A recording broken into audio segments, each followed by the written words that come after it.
Hey everybody, welcome to the channel. Alan here, and thank you for tuning in. Today we're going to be working on this Dodge pickup, whatever it is, 1500 with a 5.7, I think. Let's see. This has the 5.9 liter V8 in it. And today I just did the cooling system on this thing. Well, no, I replaced a water pump, and that was it. If you look back on my old videos, not that long ago actually, I did a water pump on this.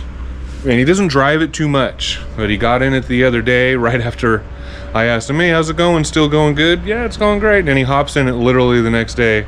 Man, I wish he hadn't said nothing, because now I've got like a real bad leak coming out of it, and I'm thinking, no, I hope it's not, you know, something I did. It's leaking from the water pump I just put in. I hate it when stuff like that happens, you know, and then they come back like looking at you like you did something wrong. But it turned out to be a freeze plug, and there's 3 of them, I think, on each side, and it's the one that's right in the center, hidden behind the motor mount, which means to make this job doable, it might be doable without removing the motor mount, but to make it doable, in my opinion, we're gonna have to remove the motor mount, which means supporting the motor. And I barely got enough jack with a 2x4, because it's got a little bit of, it's got some big tires on it. It's not super tall, but I was able to get a jack under there and support the motor. So now, first task is removing the motor mount so we can get to the freeze plug that's hidden behind it. Alright, so in my case, I've got to remove this support bracket that goes from the transmission to the motor mount. And it's probably just a 4-wheel drive thing. If it's 2-wheel, you may not have this. I'm not 100% sure on that. But this bolt's going to be a 1/2 inch. Yes. And my little gun did it. This one's going to be 5/8. I wouldn't be surprised if my gun didn't do this one.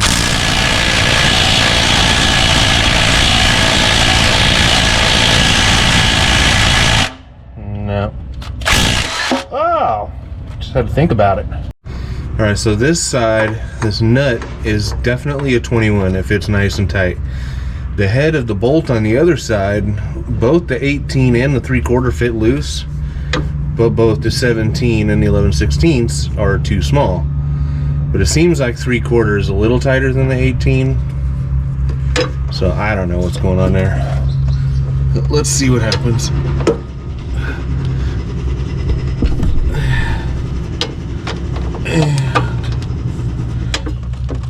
I think the whole thing is spinning, so we're going to have to put something on the other side. Ooh, that's warm. So it's not just a hole, it's slotted, so I can put more pressure on the jack and just lift it up.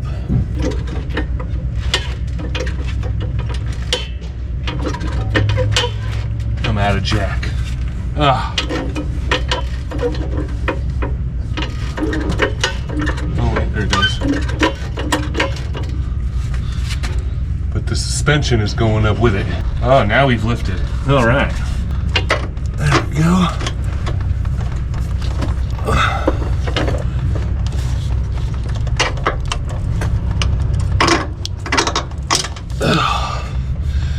There's that.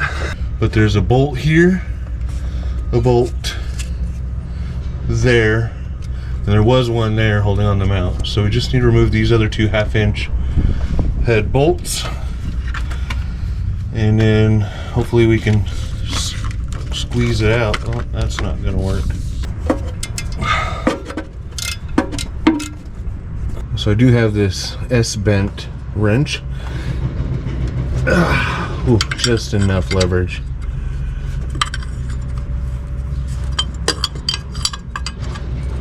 All right, an hour later.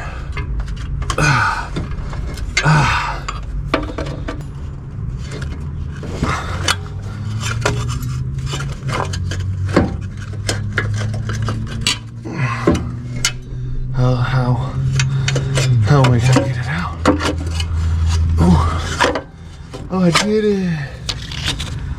There's the guy. You can see it's been leaking down there, wrinkling all the paint.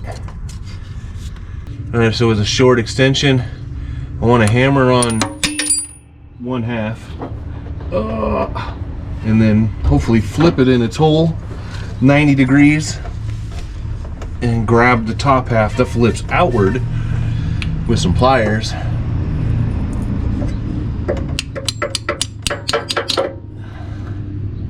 And that, wow, that went right through right away. Let's hammer on the top half.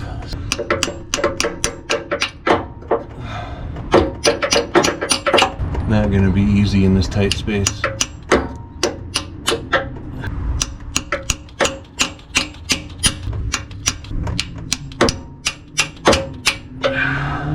Oh, my arm's stuck. Oh, my arm's stuck. Oh, there we go. Whew. That was scary.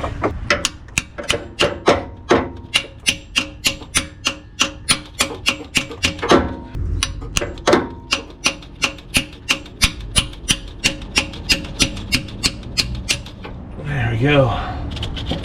So now I can just grab it with some pliers and bring it on out.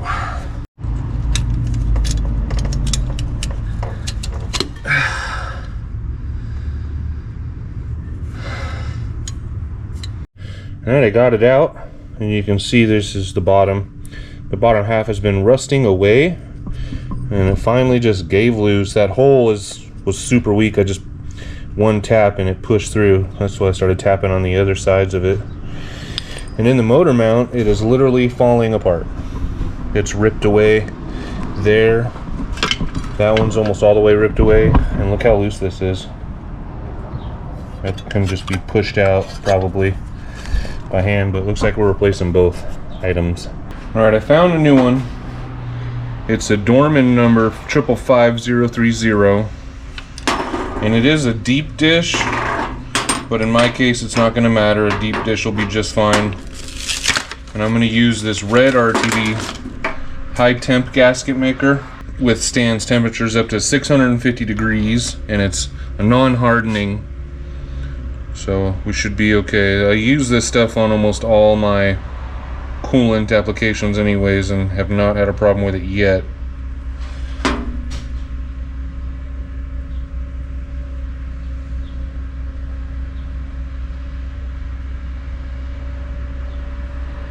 Let's go put it in.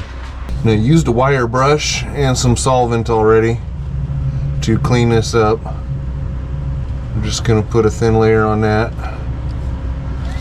Then we'll push this in.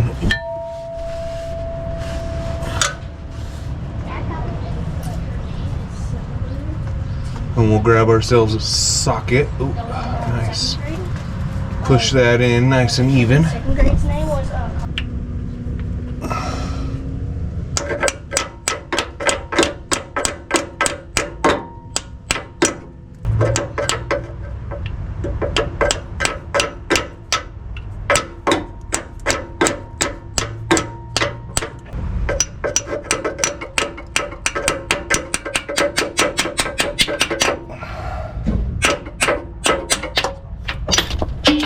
right on the forehead. I need to get it in a little further.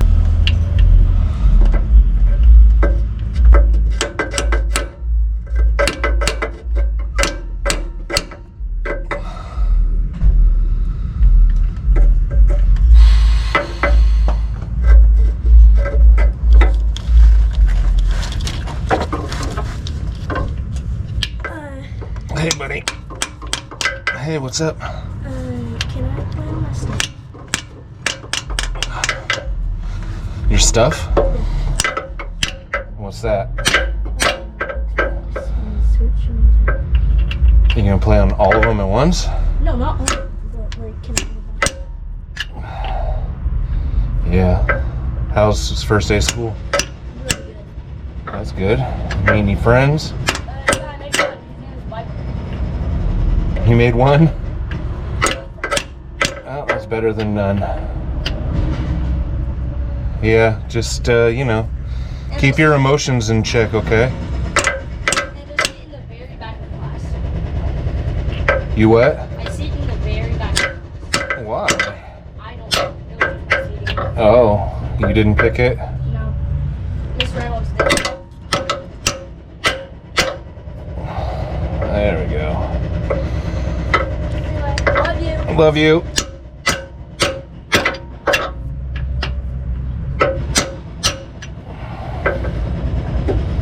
Okay, now we're pressed in past flush. That should hold. Alright, so I actually tapped it in even a little further.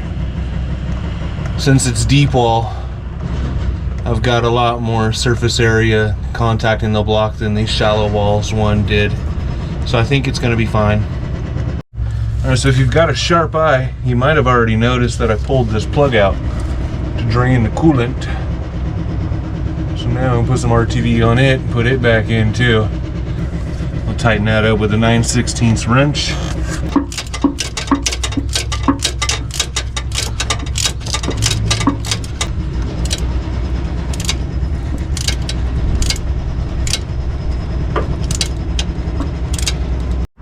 Alright, so here's the new unit, and after closer inspection, these are not actually part of it. Now granted, this motor mount's still trash, but these, I couldn't find new ones of these anywhere. Not that I really need it, I guess. So just slide those on like that, and we'll go and sandwich it and go put it in place. And the other problem is there's no spot for the heat shield to get screwed into.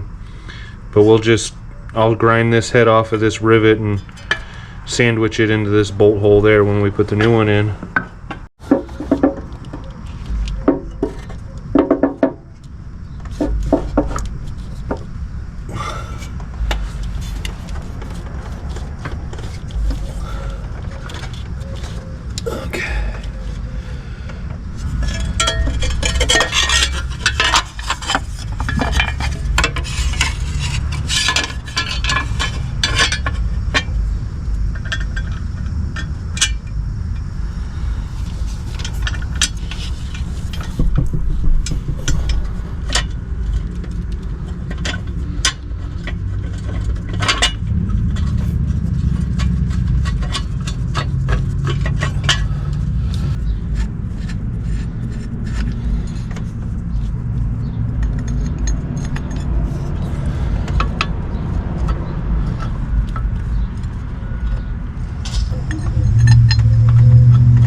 Okay, just tighten all these up.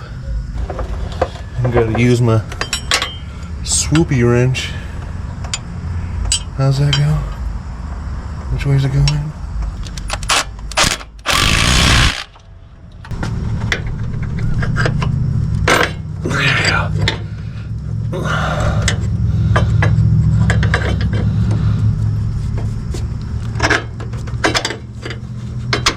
There we go. Now at this point I can actually let it down because the receiver is slotted.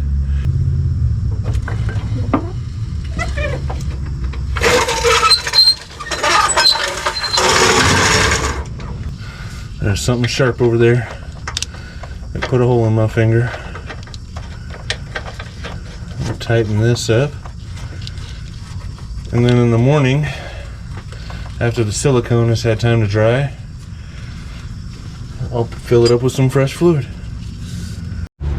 Alright, next morning and the sealant has had time to cure. Oh, fuck. And I'm hungover. I'm missing the hole. So we're gonna dump 5 gallons of coolant in here. We got 2.5 of concentrate and 2.5 of distilled.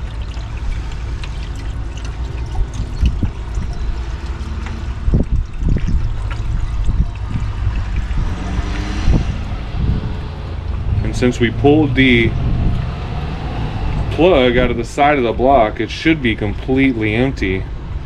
I'm not sure if the other half of the block remains filled up or if there's some channels that would allow it to flow over to the other side of the block that I pulled the plug out of. So I'm not sure if we'll take the full 2.5 or not, or the full 5 gallons or not.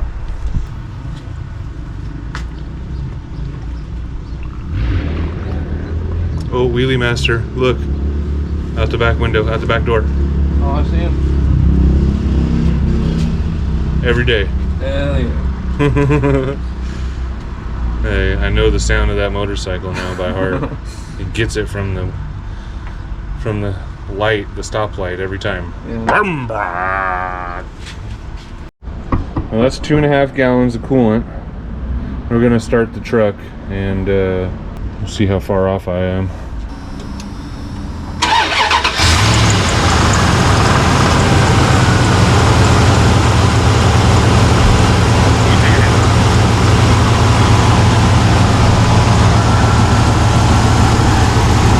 There it goes. All right, grab that water for me.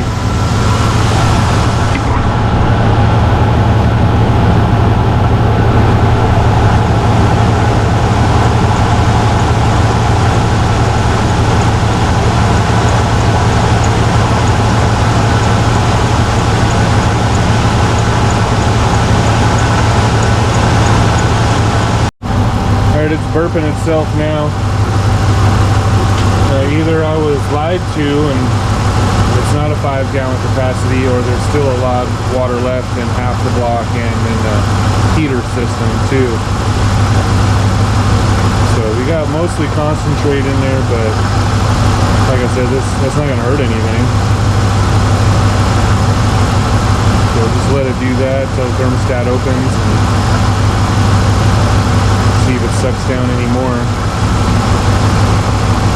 That's mostly water, half gallon of water. And the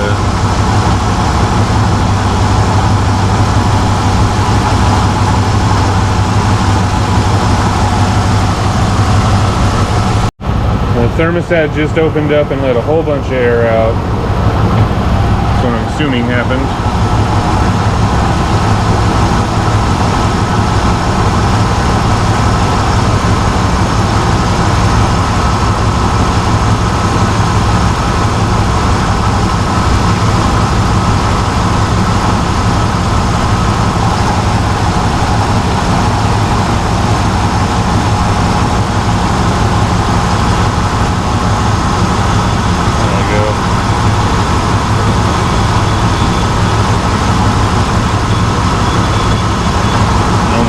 Coming out now. That hose is thoroughly hot. And we do got a heater. This mode door doesn't work, so it's only coming out the defrost vents, but it's hot. Well, that's how you change a freeze plug and a motor mount on a 5.9 liter 1997 Dodge 1500. Thank you guys for watching. I appreciate it. Please give the video a thumbs up if you like it. Leave a comment down below. Hit the subscribe button. Hit the notification bell. All that good stuff. And maybe even hit that super thanks button down below. Help support the channel and keep it going. I want to get that lift up one day. I need some donations. Pouring concrete's not cheap. But appreciate it, guys. And until next time, peace.